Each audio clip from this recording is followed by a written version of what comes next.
more problems than you start.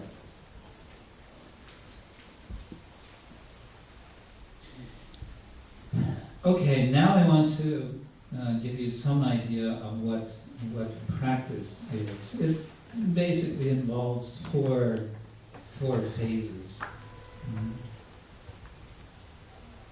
We want to get to the root of the problem, and the problem is ahamkara. The problem is this dot, which is on your page, which we become very much preoccupied with. There's a little exercise that's recommended that we also won't do, but you can imagine that you take a sheet of paper, A4 size sheet of paper, you have a dot in the middle of the paper, and you put this dot to your nose, and then you get up and stand up and you walk around the room, and everyone else stands up and walks around the room holding this piece of paper in front of your eyes, in front of your head, with your nose in the ahamkara dot.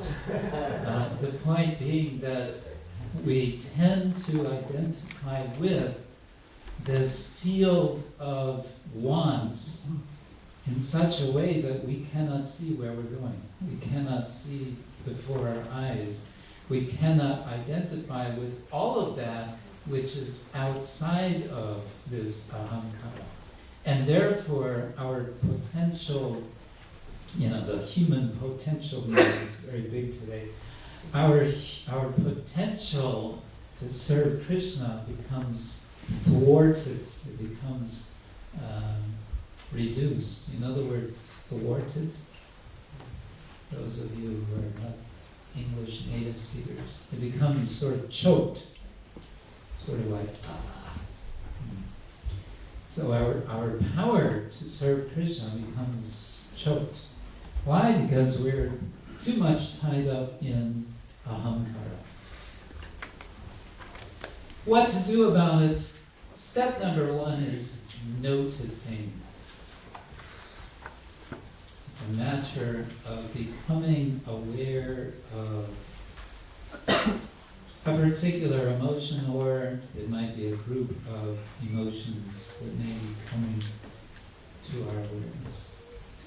And the next step after noticing, and this is slightly counterintuitive for us as devotees, as we generally understand our practice of devotional service.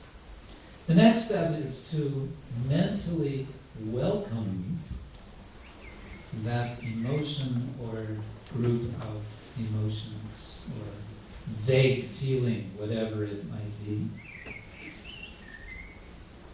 And then the next phase, the next step, is to question. And this questioning is what I mentioned before. Essentially the question is, could I let this go? It really boils down to that. But I would suggest it's a very powerful question, and I would suggest also that this questioning is the activation of buddhi. I believe you heard from His Holiness Dr. Vigyan Maharaj earlier today about buddhi. What was the title of the seminar? How to develop buddhi. Okay, so I would suggest one way to develop buddhi is through questioning. And one particularly powerful question is, could I let this go? The answer to the question may sometimes be no. And we will find out that that's all right. I believe a mistake we make is thinking that we have to say yes all the time. As a result, we don't actually let go. So, and then the final stage, the final step in this little exercise, this little practice, is to let go. It's called in the Sedona method releasing. And the example they give, and perhaps now we can do something practical just to give an idea of what this is about, is a little practice of releasing, which we can do in a very practical way. If all of you have either a pen or a pencil or something of similar size, you can hold it in your hand, either of your hands. If you're left-handed, you can hold it in your left hand. If you're right-handed, you can hold it in your right hand. I don't know if that's a good thing to use for what we're going to do. You're going to drag it on the floor? No, we're not going to smash it. No, that's not what we're going to do. Okay, hold your pen, your pencil in your hand. If you don't have anything, then just imagine that you have. That'll do. As the New Age people say, visualize.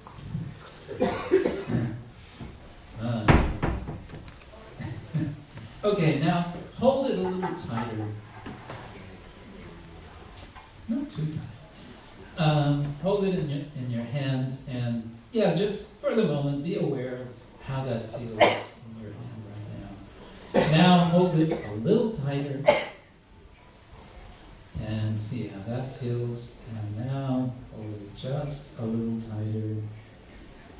And now you're probably going to wonder, are we going to have to hold this even tighter or not? No. Now you can release gradually your fingers, and if you have a pen or pencil in your hand, just roll it back and forth for a few seconds in your hand, and you see it's something which is very light and roly-poly. And now turn your hand over and let it drop. Hari Bol. Was that difficult to do? Did anybody have a hard time dropping the pen? No. Did anyone sort of resist? No, I can't let go of this pen. It's my dear pen. It's a very valuable pen. No, it was very easy.